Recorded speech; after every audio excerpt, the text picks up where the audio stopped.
Let's talk to somebody who served this nation for more than 30 years, who actually was responsible for that border. He's now visiting fellow at the conservative mothership, the Heritage Foundation, a good friend, Mark Morgan, former acting commissioner for Customs and Border Protection.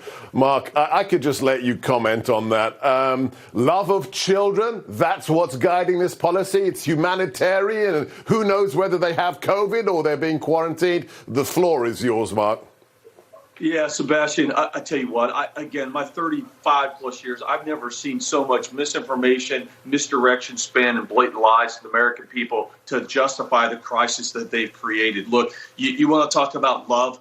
Sebastian, these policies right now are incentivizing and encouraging moms and dads to hand their children over to cartels and smugglers who take them on the perilous trek, who are often abused during that trek, who now, because of COVID, travel through multiple COVID hotspots through Mexico. As they get to their border, they're shoved in unsanitary, overcrowded stash houses for days and weeks, or tractor trailer where heat gets 100 degrees.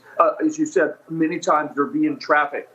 They're left and abandoned as they're crossing. Some die, both adults, and children. And if that's your love, it's a hypocrisy. It's absolutely the opposite. And we're shepherding a new era where our country is incentivizing and facilitating that. Mark, let me ask you a very simple question as a layman. I've never had to stand on the border with a badge and a gun. I haven't had to search for children who are dehydrated in the deserts across the Rio Grande.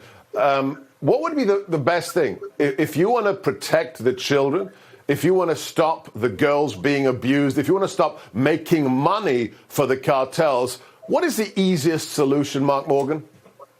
It's easy. You have a combination of strong messages that says, do not come. Our borders are not open to illegal immigration and exploiting the sovereign laws of our nation. And then you back up that message with substantive policies, authorities, and tools. That's exactly what we did under the Trump administration. We sent a strong message, do not come and try to enter our country illegally. And we had strong policies like the Migrant Protection Protocol to remain in Mexico that ended catch and release, or the asylum and cooperative agreements with the Northern Triangle countries that ended forum shopping, and incredible tools like the wall. You have that in combination, and you saw a 75% reduction in the flow of illegal immigration by February 2020.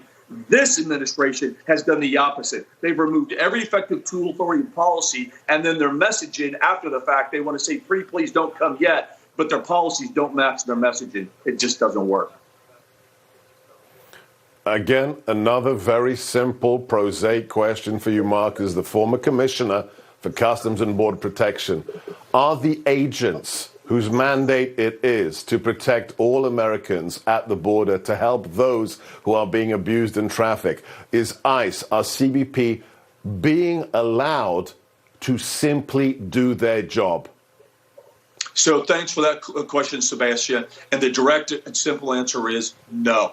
Two things are happening right now, and we're definitely in Einstein's definition of insanity, because we've been down this road before, specifically in 2019, as we were trying to get a handle on this, and we eventually did. Look, when you have numbers skyrocketing, this week, Sebastian, first time on this show, I'm telling you, I learned that Border Patrol apprehended 6,000 illegal aliens in a single day this week. 6,000. When you have 800 unaccompanied minors in a single day, when you have those numbers, those high numbers, the Border Patrol agents are pulled off the line, off their national security mission. Large areas of the border now are unmonitored. So then we have other threats, criminal aliens, drugs. The threats keep going on that now easily make it across. And then on top of that, when you reduce 90% of ICE's authority, the immigration authority, to enforce the law, to remove people lawfully, it's absolutely devastating. I've said our border is less secure, our country is less safe, and the men and women doing their job are more endangered at the stroke of a pen at this president's hand.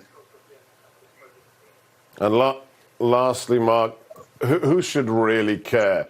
Should it be the families of law enforcement? Should it be only the communities that live along the southern border? Who should this issue matter to? Yeah, so Sebastian, that is probably the single most important question. I just don't think the average American understands. For example, if you have a meth overdose in a pick a town in Ohio, I guarantee you that meth came from the southwest border. And now with this crisis that's been created, our agents, I said, are being pulled off the border. More drugs are able to get through. If you reduce ICE's ability to enforce the law, you're going to have more and more criminals released into towns and cities throughout this country. We've created a reception center at the front end for illegal immigration and a sanctuary country on the back end, endangering our entire national security, in my opinion. Mark Morgan, I just one thing to say to you, not just thanks for your service in the Marine Corps and the CBP and the Trump administration, but thank you for always telling the truth. God bless all of our agents who are trying to do their job. This is a crisis that hurts everyone involved except the cartels. Visiting fellow at the Heritage Foundation, former CBP Commissioner Mark Morgan.